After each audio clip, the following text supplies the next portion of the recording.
Charles could have learned a lot from his opponents. And if he had displayed a lot of the characteristics of his opponents, there either wouldn't have been a civil war at that point, or he would have won it outright.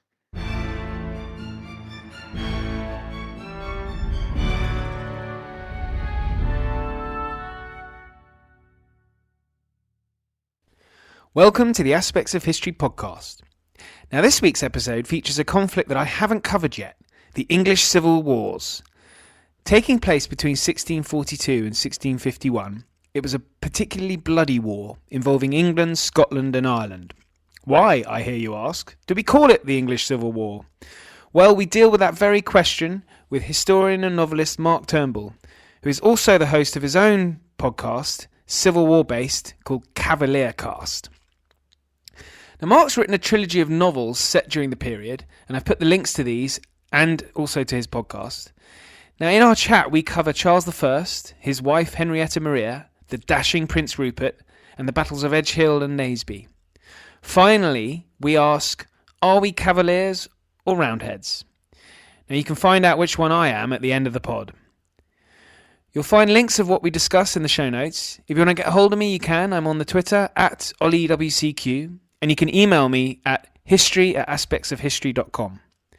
If you can subscribe, I'd be very grateful. And if you're on an iPhone and feel like giving a review, well, that would be just fine and dandy. I hope you enjoy our chat.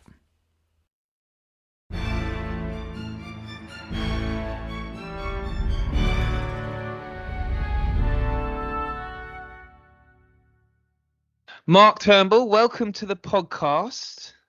Hi, Ollie. Thanks for having us. Yep. Yeah, well, a pleasure. And I've been very excited about this chat because it's talking about the English Civil Wars. Yeah. And so we're going to talk a little bit about the history of that. And then obviously we're going to be talking about your novels, a trilogy, which is the third of which is just about to be published. That's right. All set in the English Civil Wars. And then I'm also very lucky because, you know, I'm in the presence of a expert podcaster, Cavalier Cast. So we'll talk a little bit about that. So our listeners can, if they want to explore further, they can have a look at your podcast as well. And I'll put all these links in the show notes for our listeners. So first things first, and I was just saying before we started recording that whilst I'm fascinated by the English Civil Wars, my knowledge is probably severely lacking, certainly in comparison to you, Mark. But I just wondered if we could kick off before we get into your novels. Why did the Civil War start, and how did it start? Well, so a really, really good question, and I guess there are numbers of answers to that question, but I think the stock one is really, it's a long road to the war. The catalyst itself is Ireland, which erupts with the Catholic rebellion in 1641. So if we talk about the English Civil War, that's one of the catalysts. And the issue is an army is needed to restore order there. That army is legally controlled by the king. And naturally, Parliament at that point are at loggerheads with the king, and they fear what might happen if the king is in control of an armed force. You know, you've got religion, there's taxes, there's the management of the country, the royal government, and there's lots of aspects to it, but that was the catalyst. However, so I am researching a biography of Charles I at the moment and writing that, and I think what is really underexplored is that we talk about the catalyst to causing the civil wars at that moment, but what we tend to forget is everything that happened from the turn of the century. So that whole lead up from James VI of Scotland coming into England, his beliefs and policies, which in the main Charles adopted. You've got centuries of royal government along the lines of, you know, things like the Star Chamber. James himself was one for illegal taxation, you know, raising money by any means. So really, if you start to then look before the war and the immediate years before that, the question opens up a new thread, and I firmly believe that war itself it almost got to that brink that when James died and Charles took over, the country was ready. It was very much at a corner, ready to turn, and the king went straight ahead. Parliament actually wanted to turn off, and wanted something different. They had been petitioning James. Every time they were called, it was getting really sticky. James was having to dissolve them. He ruled alone for 10 years. Charles did for 11. Charles is the 11 years tyranny. James isn't. That is not condemned in the same Right. way. So from what you're saying there, so James the first of England, James the sixth of Scotland, he behaves in a similar way, and he's at loggerheads with Parliament in the same way that Charles the First is, and yet Charles the First is condemned with history. Really, is that Absolutely. right? Yeah, absolutely. Right.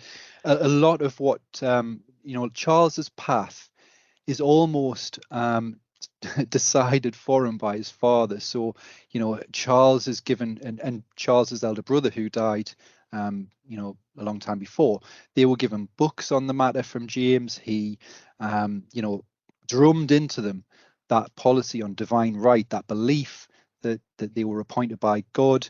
The Stuarts were there to unite these kingdoms, religiously as well as in government. And I think it got to that point where there was a lot of hostility to those policies and the rule, and people were looking for change, and that just built up and built up. James, really manhandled his parliaments. He used to tear out, he once tore out a document from the journal in Parliament, because it criticised him. He was telling them, you sit by my grace. They disagreed and said, we've got a long-standing right to sit. And of course, that paper was torn off. He really dealt with them very much like a headmaster to school children. Charles learned by that. Yes, that a lot of my knowledge probably comes because it's a brilliant film, but the film Cromwell. Yes. Yeah. But there is that scene which although Cromwell isn't involved, I think the film took liberties there. But the MPs that Charles enters Parliament, this is prior to the outbreak of the war, isn't it? When he enters Parliament to arrest members of Parliament, is that correct? That's right. Yeah. So this is in January 42, if we use the new style calendar, and that's when this is actually following years and years of turmoil between the kingdoms and the king. And enough is enough. It gets to that point. You've got the capital that is in uproar. There is mobs are parading around the streets, sailors. There's at that point Charles attempts to take the upper hand, because contrary to what the belief is, Charles was on the back foot for years, or for at least that whole 1641. He was given ground, he was granting concessions, and Parliament was coming back for more and more and more, and then in the end, that's when he thought, well, enough is enough. We need to stop what's happening here. Merchants were complaining because their warehouses in London were getting stormed by mobs. France was putting pressure on, saying, well, how can we trade with you as a nation? So really, the country had come to a crisis point. And that attempt to arrest the 5 MPs and 1 peer, as you say, it is portrayed in Cromwell, which is a great film, if not historically accurate. So Charles is, obviously, we're not going to do a commentary of the film, but he is played by Alec Guinness. Because I wanted to talk about Charles I. He does come across as rather a sort of a delicate effect, obviously deeply religious. His approach to Parliament but at the same time, he comes across as rather a weak fellow as well. So I just wondered if you could talk a little bit about Charles I as the king and the man.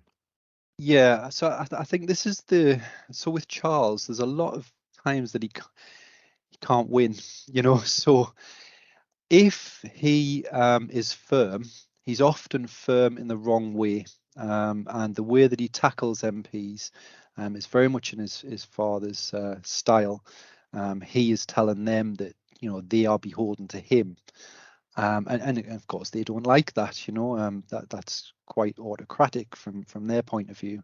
It's certainly tactless at times, but there's that deep belief that it stems from that deep belief that he is there to rule that country as God's lieutenant on earth. He's been chosen for that. He's there to protect his people. That protection is how he sees fit. And I think from the very start of the reign, Charles gets onto the wrong foot and Parliament get onto the wrong foot. So it takes two to tango. And what you have is Parliament wanting that change, but then they make that change, or they attempt to force that change by telling Charles, look, we've granted the right to collect tonnage and poundage revenues to monarchs for life. You're just getting it for 1 year.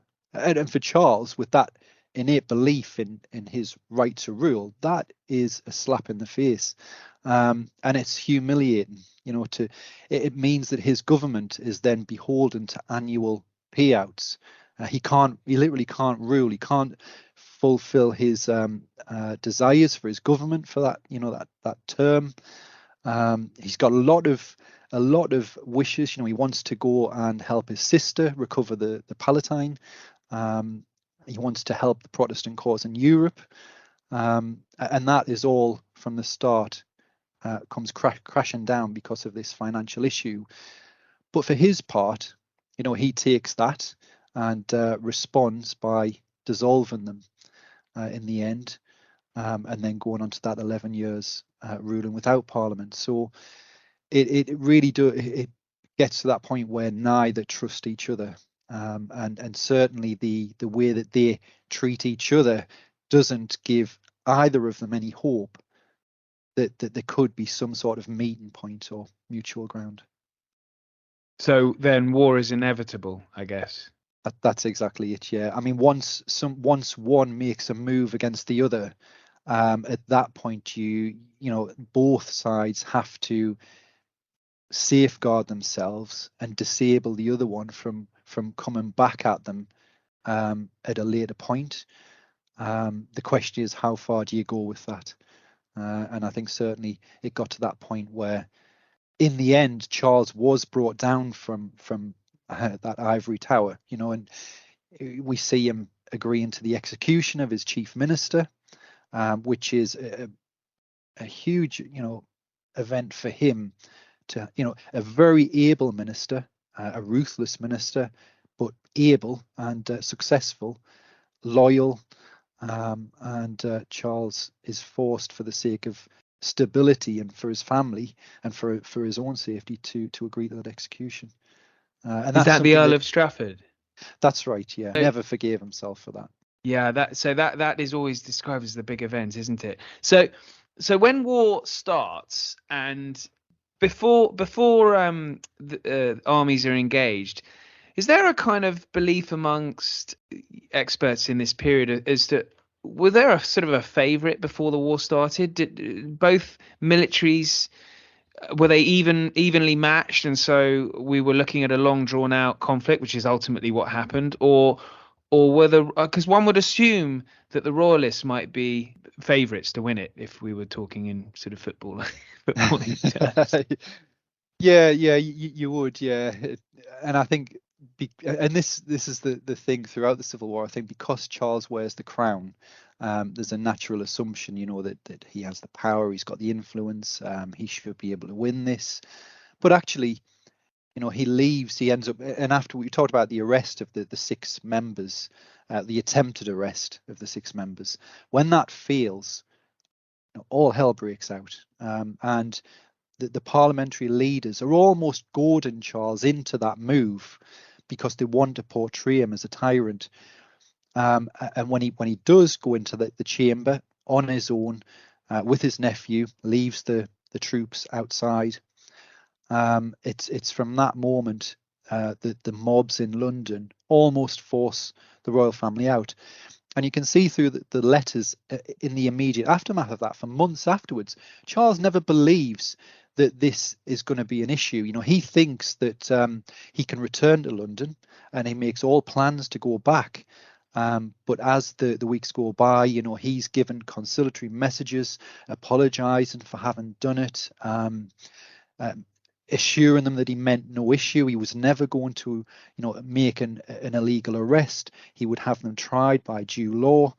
And this is, sorry to interrupt, and this is because the monarch is not allowed to walk into the House of Commons. Is that's a sort of crossing the Rubicon event? Is it? It is, yeah, it is, and that's because of parliamentary privilege. So it's this the rights of MPs that they cannot be tried by the king.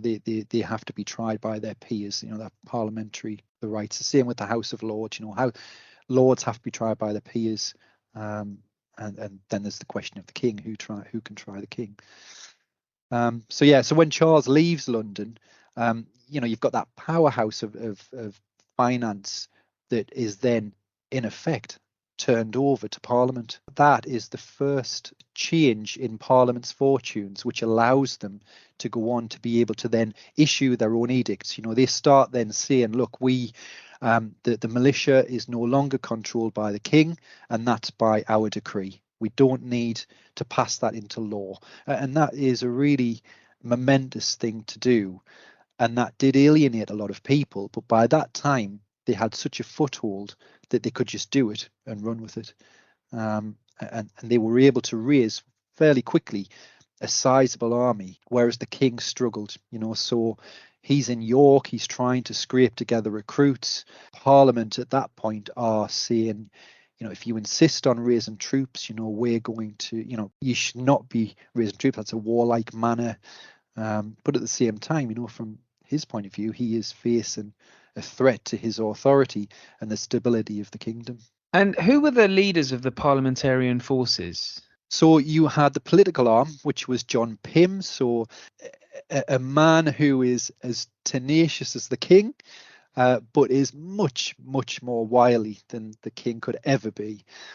He's nicknamed the Ox because of his, his work ethic. He will work tirelessly like an ox.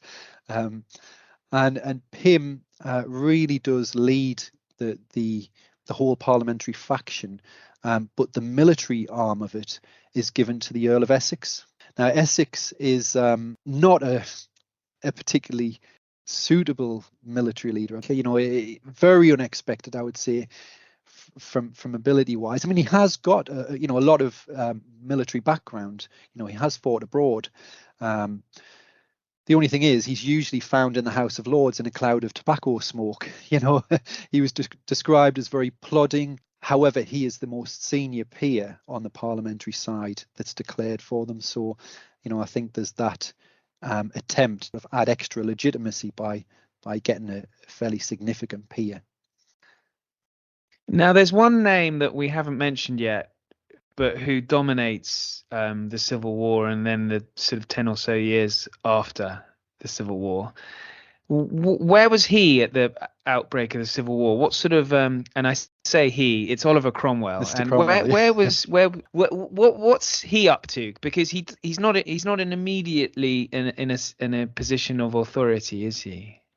No, he isn't. No, not immediately. So when hostilities do break out, so Cromwell is a minor officer in the what comes to be known as the Eastern Association, so Parliament's stronghold in East Anglia. And then, I think his ability, there's a rapid rise over the next year or so. He's a colonel. He then, at the point when Parliament reform their armies and they try and remove people like Essex who joined the war and joined Parliament in a bid to sort of reduce the king to a point where he will agree to a lot of demands. They see that Parliament want to go beyond that. And that's when a lot of these peers, so the Earls of Manchester, Earl of Essex, tend to back off at that point. Parliament force them out, really. So they pass a bill that says that any military leader cannot hold or cannot be a member of Parliament. That in effect gets rid of Essex, Manchester, and the others. And Manchester was Cromwell's commander in that Eastern Association army. So it opens up the path for Cromwell, but there is a slight problem because Cromwell is an MP. So this is where there is an exception made for Cromwell, and he is allowed to be Lieutenant General of the new model army under Sir Thomas Fairfax while he's an MP. I see. Okay. So the first battle that we have in the Civil War is, I think, Edgehill, although it's probably, correct me if I'm getting any of this wrong, because I'm sure I am. Because actually the Civil War separated, well, I guess I always thought it was two, but I believe that there is considered to be three civil wars when Charles II returns. So I think we're going to park that for this discussion, talk about the first two ones. Yeah. Now, before we go into Edgehill, I just wanted to ask, am I getting it wrong? Is it the English Civil Wars or is it the Wars of the Three Kingdoms? Well, you could have another war over this, actually. And quite frequently it is, it does elicit serious debate. So, it's more commonly known as English Civil War. And the problem is that if you start calling it by something else, people don't recognize which war it is. So that's why English Civil War is so popular. But that's fine. And this is the complexity of the period, because that's fine to term hostilities in England from 1642 to 1644. But at that point, the Scots join Parliament. So, it becomes a British Civil War. You've got Ireland still in rebellion. So there are Scottish and English forces fighting there. So, actually, depending on your viewpoint, you could have the first two wars that Charles had with Scotland over religion as the first and second civil wars. You could then have the Irish Rebellion. What year would they be? That is 1639 and 40. Okay. So, you could have 1, 2, 3. The English Civil War is the fourth. Then the next Civil War that breaks out in 1648 is the fifth, and so on. Okay, so for the sake of this discussion, we'll call it the English Civil Wars, I think. Yeah. I can sense listeners are maybe they're far more clever than me, but I'm getting a bit flummoxed by it all. Right, so Edgehill, first battle. Yeah. And it's a draw, isn't it? Well, no, I think it's a royal victory in terms of strategy. So they do fight to a standstill, and they can't break each other. But in the end, Parliament march their army away from the field towards Warwick. So really, it leaves the road to London open, and that is what they've both been trying to avoid. Parliament don't want the king to approach London with his army. So in effect, I would say that is a strategic victory for the Royalists, regardless of the actual battle that day. That was more of a draw. So why didn't they capitalize on that victory? If the road to London is open, they don't take London at any point, do they? The Royalist forces. They don't. No. So you asked earlier about Charles the Man and Charles the King. I think this is beyond any doubt. The fact that they didn't go on to London stems to that contradiction. So Charles, for all he believes in divine right, for all that he sees his will as being unquestionable on many points, he does not want to take his capital by force, because in effect that would lose something Charles has always relied on and believed in, and sort of his core principle is that he should be protecting his people. He's fighting a civil war, but what Charles sees is that it's a nest of traitors. It's not his whole people that's against him. There's a core of people that are seducing his people away from their natural loyalty. So for Charles to then go with his army to London, that is in effect imposing his monarchy by force, and that's something he does not want to do. Of course, that's the trouble, isn't it? Because you have military leaders there who are saying, you must advance. You need to go straight to London, dismiss Parliament, station the troops on the street, and restore order. But Charles won't have that. That's mad, really. I mean, if he'd taken London, he has other parts of the country already.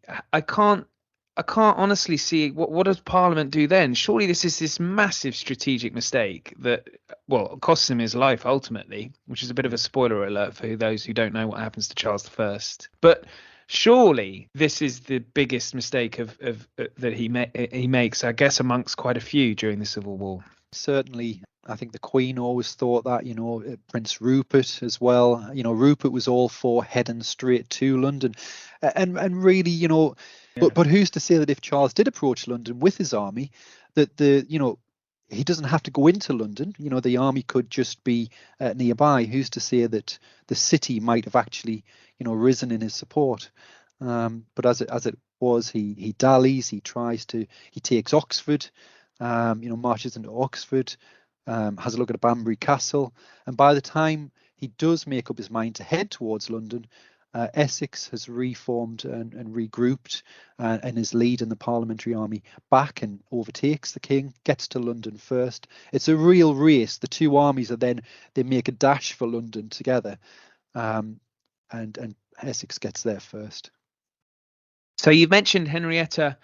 Or you've mentioned his queen, which is Henrietta Maria, and I think you're probably fresh with a lot of knowledge about her, because I know you've just read a new book by Leander de Lisle. But excellent, yeah, Henrietta excellent. Maria she's always been presented as sort of almost like a Lady Macbeth figure who's pulling the strings of the poor helpless Charles I.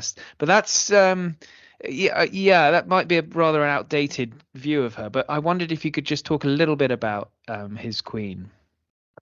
Yeah, so you're right. That is the view that's kind of come down from history.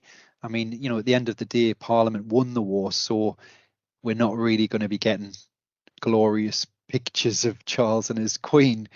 But yeah, the fact of the matter is that Henrietta is a fierce, courageous woman who does her utmost to serve the king, to protect him, she furnishes him with men, ammunition, money.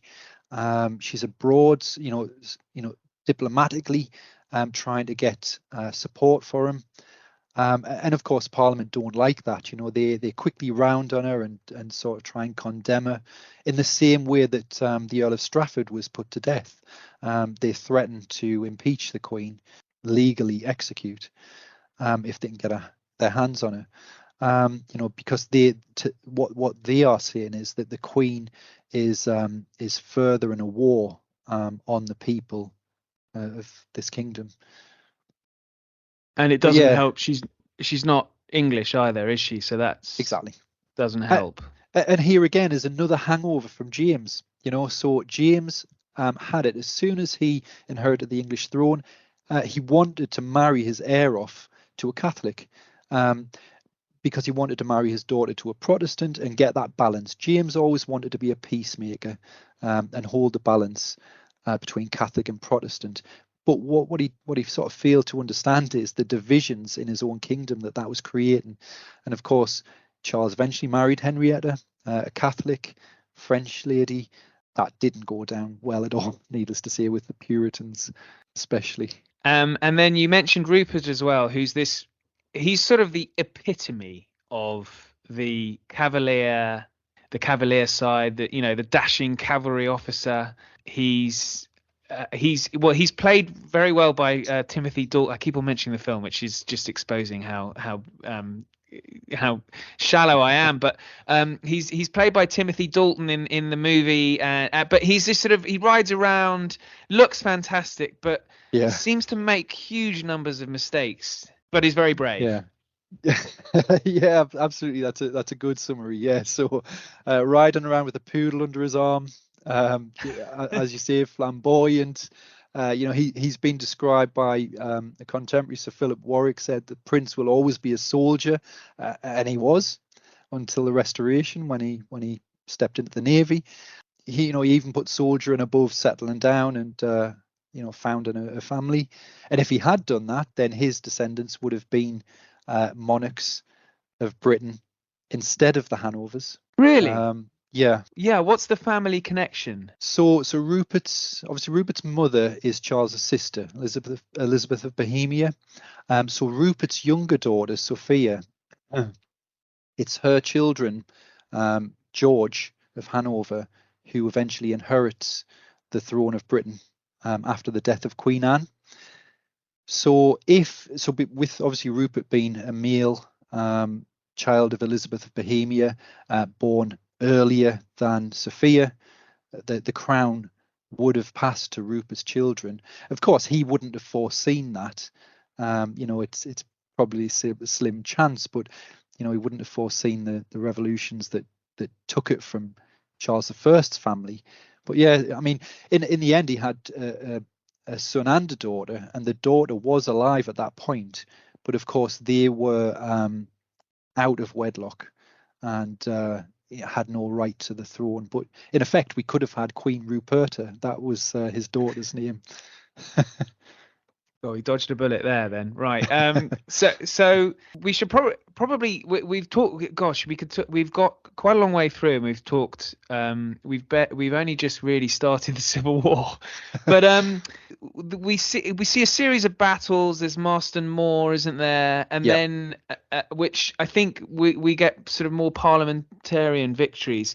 And I just wanted to kind of skip over that and get to Naseby, because that's where your novel starts, I think. That's right. Yeah, well, I know, having read it. Exactly. Yeah. So the King's Spy starts at the very end of Naseby, as the Royalists lose that battle, and it's a battle that's a pivotal moment in the war. If Edgehill was the start of the war, the first pitched battle, Naseby is the beginning of the end, and it's the Royalist defeat there, which is so complete. However, it's not the end of everything. So, contrary to what is often said, so the Royalists lose their core veteran infantry at that battle. They are cut off, and this is because the Royalist cavalry, the right wing under Prince Rupert, have defeated the enemy cavalry on that wing, but then left the field in pursuit. The other wing of Royalist cavalry are defeated by Cromwell. So the Royalist infantry are left vulnerably exposed, which is exactly what happened at Edgehill. But this time, Cromwell sweeps in and attacks them, and they can't. The Royalist infantry are such good fighters that they're actually pushing the parliamentarian New Model Army back. They have them on a breaking point. And if it wasn't for that lack of cavalry support and for Cromwell coming in, there's a chance that the king could have won that battle. And in the end, those Royalist infantrymen were decimated. Oh, that's interesting. So, because the New Model Army, which was created during the First Civil War, it always is described as, it's the first sort of professional army, or the first incarnation of the British Army. But it's interesting that the Royalist forces had a lot of success against them in that Battle of Naseby. That's right. Yeah, absolutely. And then there's also the occasion where, as the Royalist infantry are getting hard pressed, the king has a small cavalry reserve, and he makes ready to lead that. but is prevented from doing so. So there's an earl that's next to him, the Earl of Carnwath, grabs the bridle of his horse and says, "Will you go upon your death?" And because the king's horse turns, a lot of people take it that the king is leaving the field, and at that moment, there's no going back. Now I just wanted you, because your novel is The King's Spy, so obviously espionage. I wondered if you could just describe a little briefly the plot, because set around such dramatic events, I raced through it, and it's a short novel, but a riveting read. Great. No, I'm pleased you enjoyed it. Yeah. So the King's Spy. So it deals with the aftermath of Naseby in the main. So when the king leaves the field, all of his baggage is captured, and that includes his whole cabinet of letters. So it's not just a military victory. This is a propaganda victory, complete propaganda victory, because in that stash of letters, you've got letters to the Queen, who's abroad. You've got letters to other monarchs, for example, Denmark, asking for support. There's vital information about strategy on the royalist side.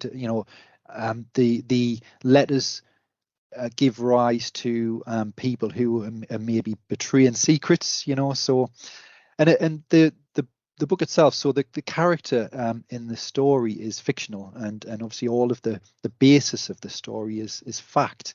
But Maxwell, the Captain Maxwell Walker, who's a royalist captain, he is sent to get a royalist code key for the king's letters back from a nearby mansion. And when he's there, he no sooner gets there than the parliamentarians turn up. So he ends up, without giving too many spoilers away, ends up having to act as a member of that house's household, as a blacksmith, because that's his trade, and trying to smuggle those letters and the code out under their noses. So that's the gist of the plot. Great stuff. And so after Naseby, we get a bit of a lull, don't we? Where the king is sort of brought to talks, but that doesn't really work, and we get a resumption of hostilities. Yeah, so throughout the war there were attempts made to come to an agreement, but I mean neither side seriously, I think, wanted them. They were always used as a bit of a tick in the box to say we've attempted peace, they won't budge, that sort of thing. Demands were made that were plainly not going to be accepted by either side. That. But I think after Naseby, and I mentioned the Royalist infantry going down there, but what wasn't defeated was the bulk of the Royalist cavalry. And they went with the king, and the king spent months after that attempting to get to Scotland. So that there was a real sense that this entire defeat at Naseby could be turned on its head if only the king could join up with his Scottish general, the Marquis of Montrose. Montrose at that point had all of Scotland under his control, so that would, if the king took his cavalry up there, Montrose lacked cavalry. He'd been crying out for a long time for cavalry support to finish the job. That he'd called a Scottish Parliament in the king's name, which was due to muster at Glasgow, that within a couple of months. So if the king could get up there and join him with the cavalry, he could then come back into England. And there was a cat and mouse game after that, really. The king trying to break through the Midlands to get to the North Parliament, intercepting him. And in the end, it was decided that he would send his cavalry up there. It was too dangerous to send the king with them. King remained at Newark, and he gave it to the worst possible commander that he could have given it to. So basically, he handed over the cavalry to complete the defeat from within to George Lord Digby, who was his meddler in chief, I call him, British Rasputin. You're not a fan of his. I No. could tell. And The man has a catastrophic history throughout the war of just mucking things up, trying to sort of do things underhand to further the royalist cause, and just being completely, humiliated, but actually humiliating the king as well, really. He's trying to negotiate to get Hull, he's trying to negotiate to get Aylesbury, various different towns, plots to pull other people into the royalist cause, and very little success. so everything he touches crumbles, right? Yeah. Now, one thing that we should mention throughout the Civil War is the huge cost in lives, because it was a particularly brutal war. Because up until now we've discussed the battles, which imply that's where casualties and deaths were isolated to, but that's not really the case, is it? It was a really brutal civil war. That's right. Yeah. You've got, whenever a town is besieged, yes, you've got the army in there and the attackers, but it's also that civilian population that is suffering as well. Indirectly, if it's not through bombardment, it's through starvation, and then just the sheer cost of trying to sustain armies moving around the country, and the impact on people's lives, just immense. As you see, in proportion wise, in terms of losses, it was just huge.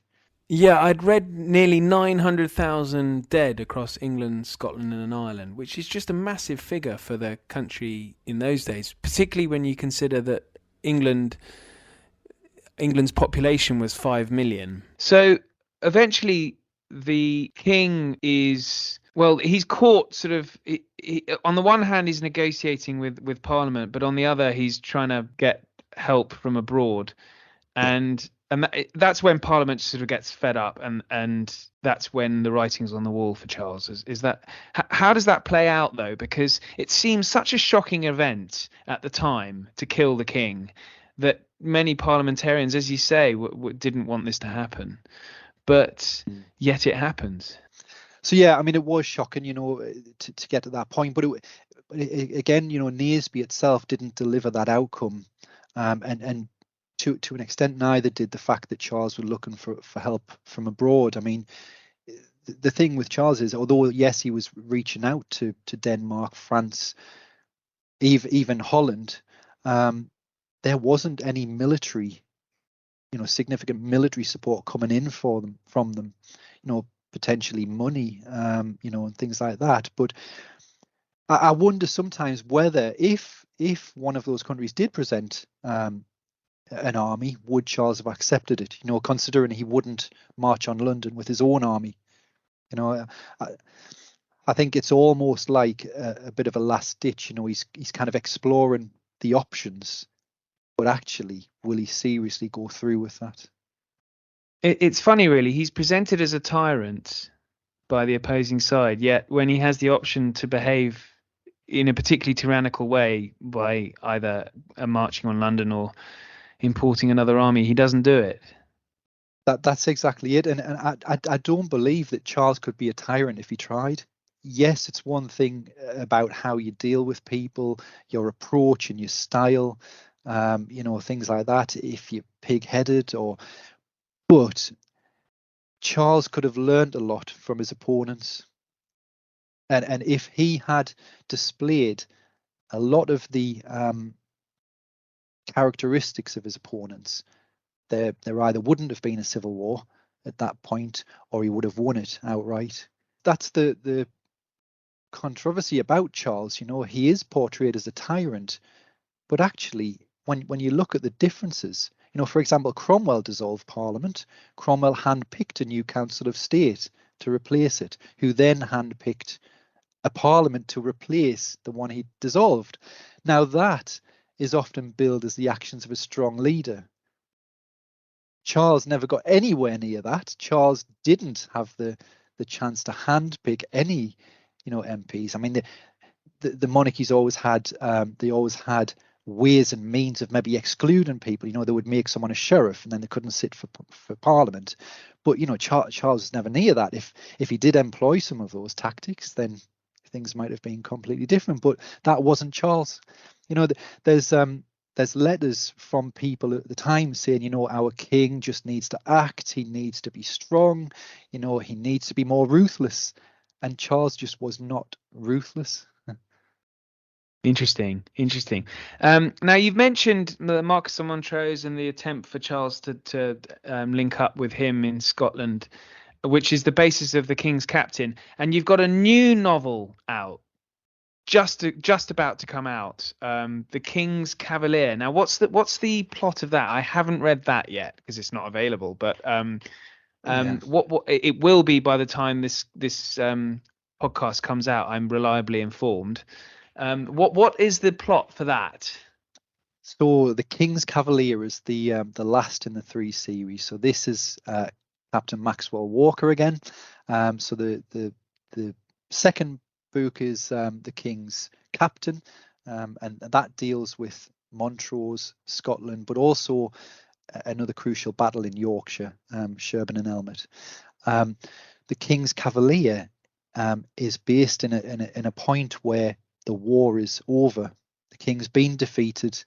You've now got a diplomatic war, or a war of words and sort of backstabbing. And this is with the king, the Scots, the New Model Army, and Parliament all trying to outmaneuver each other. The king wants to end up on top despite the outcome of the military victory. He's using all of them against each other. He's negotiating with some of them, but they are equally approaching him saying, look, the Scots are coming to him saying, we'll give you military support, just agree to establish Presbyterianism in England, because they had realized the Parliament, led by a Puritan majority, or certainly the Puritans were in key points of power. They're approaching Charles. He's refusing initially, saying no, he's not going to throw in his lot with the Scots, and then in the end he agrees.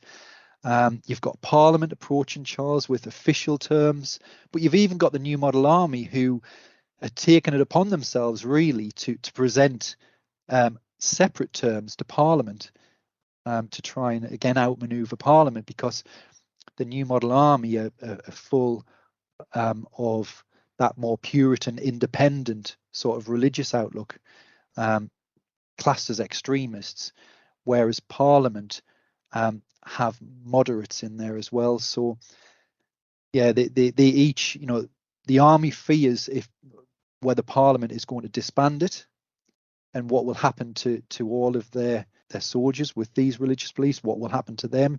And Parliament fears, well, actually, what if the army goes further here? They're all vying for power, and the king at that point is in captivity.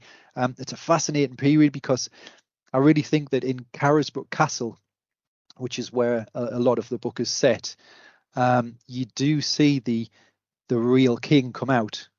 He's isolated. He's got none of his advisors, or very, very, very few that are there. None of his most trusted or more well-known ones, and he's almost cut off from the outside world. He's not able to get many letters to his wife at that point. He's relying on the services of a few people on the island to get news, and he does. I think in that despondency and sort of bleak isolation, I think you start to see this character come out that doesn't have the veneer of the crown shadowing it, So this is Charles sort of making jokes with the governor. For example, the governor falls flat on his face on a walk around the castle walls, and Charles, the governor is his captor, basically appointed by Parliament, and Charles says that's punishment for the equivocation that you've been using towards me, and he's making light of it. He's not actually saying that it's God struck him down, but it's this almost childish humor, and how Charles argues in an almost childish way with his captors. So he's not sort of moping around the battlements, bashing his head against the wall of his dungeon cell. He's not sort of a crushed man at this stage, is he? Well, as a deeply religious king, he always believed that God's will, would be done. He wouldn't allow traitors and rebels to prosper. But as a man, I think Charles recognised that the chips were down, and this was becoming tough.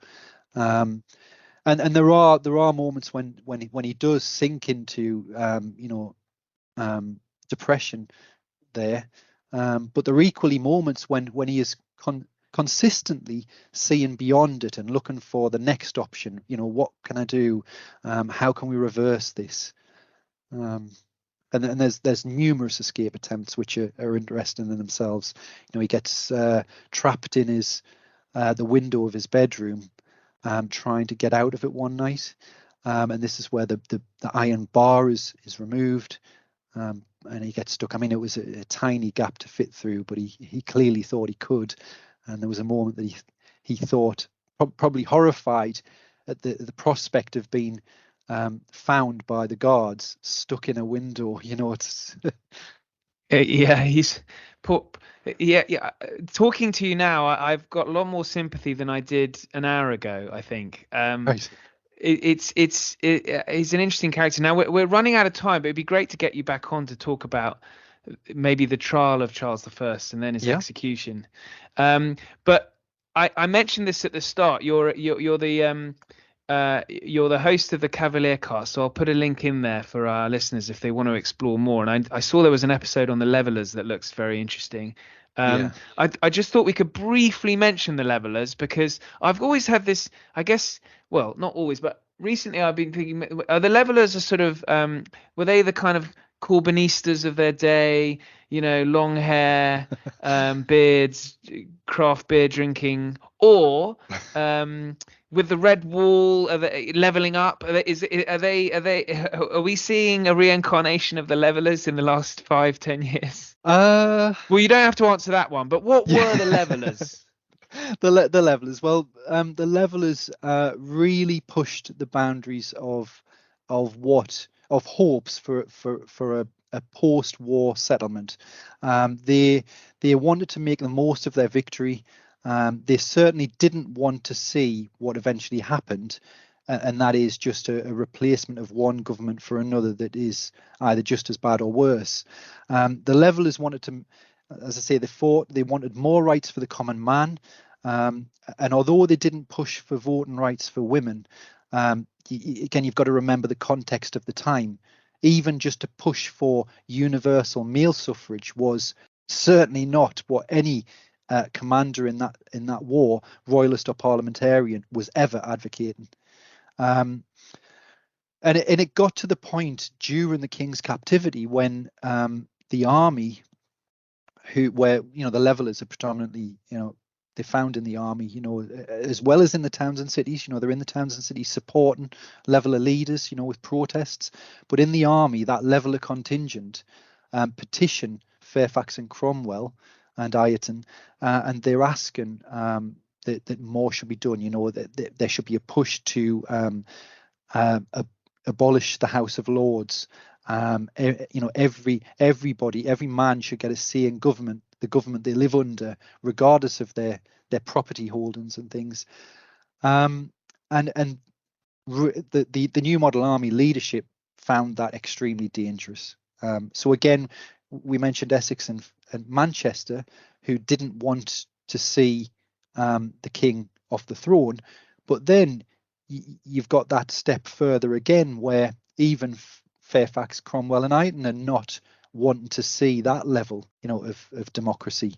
They don't want that, and they are told firmly by, certainly by Ireton and Cromwell, in the debates that are held, that it's not the right of any man just because he breathes air to have a say in government. It has to be only those that have holdings more than a certain value. And the Levellers are not happy with that. They see this as their leadership selling out. They've expelled blood for the cause. They've laid down their lives, a lot of them, lost friends to win this war. And now it looks like they are going to return to, how it was. So it gets to the point actually where, and this is in the King's Cavalier, where the Levellers almost come to a breach with the army, and there potentially looks to be revolts within the army. So it does come as a godsend to the new model army leadership when the king escapes captivity, because at that point they were able to cut off talks with the Levellers and mobilize the Levellers and the army to go on the hunt for the king. It's interesting with the Levellers, because a lot of what you've described comes to pass later on in the 19th century and early 20th century. Well, I guess, leaving aside women's suffrage, but yeah, for male suffrage in the 19th century. So look, we're nearly out of time. I just had one more question for you before we go, which is, are we Cavaliers or are we Roundheads? Oh, see this the $1 million question. So I think it's sometimes not as easy as that. So Prince Rupert, for example, I do think there's elements of sort of Roundhead behaviour.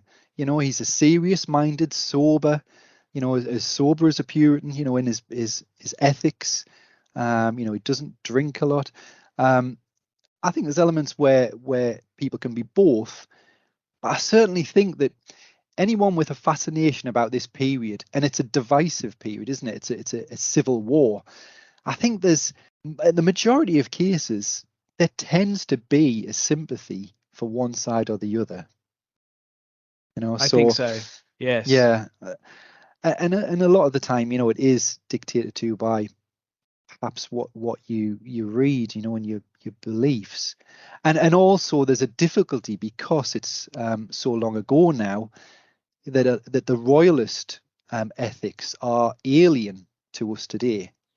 And you often see, Charles, how can anyone believe that they rule by divine right? That absurd. Certainly none of his people believed it. Well, they did. It was a widespread belief. It's not just the king here saying, I rule by God's right here. You just do what I say. There was serious belief. People groaning when he was executed and believing that God would now they would incur God's wrath for what had been done. Are we royalist or parliamentarian? For one, yeah, I would say I am a Cavalier. I find that the manner in which Parliament moved to bypass the law of the land, and issuing their own edicts, refusing to compromise when the king gave way time and time again, leaving him humiliated. I think they've gone too far. A great way to end it, to leave us with a thought that isn't necessarily as clear cut. Yeah, exactly. What I will say is that courage and bravery has no allegiance. So I think it's important, whatever people's sympathies, you've got to just understand that everybody might have a different opinion. And people have a different opinion for various reasons. So it's always fascinating and interesting to find out, what people think. I like that. Yeah, particularly in today's difficult times. Yeah. Mark, thanks so much. I'll put in all the links for what we've discussed for our listeners. It's been there's never enough time, but thank you so much. Oh no, thank you. Yeah, I enjoyed talking about it. Good stuff. Now, for those of you interested, Cromwell, the movie starring Richard Harris as Oliver Cromwell and Alec Guinness as Charles I, is well worth a watch. So I've put a link in the show notes. I've also put in a link to a piece by Leander Delisle all about the gathering storm as the Civil War loomed. Now, dear listener, am I a Roundhead or a Cavalier? I always thought I was a parliamentarian because the execution of Charles I served as an important reminder to future monarchs of what awaited them should they behave tyrannically. But as Mark asks, was Charles I actually a tyrant? Completely separately, on the Aspects of History website, we have a piece by Sharon Mass all about the grisly and tragic events at Jonestown in Guyana in 1979, when nearly 1,000 people died in a mass suicide. Coming up next week, we have Alex Gurlis talking about espionage during World War II. I do hope you've enjoyed listening about the Civil War. Thank you, and good night.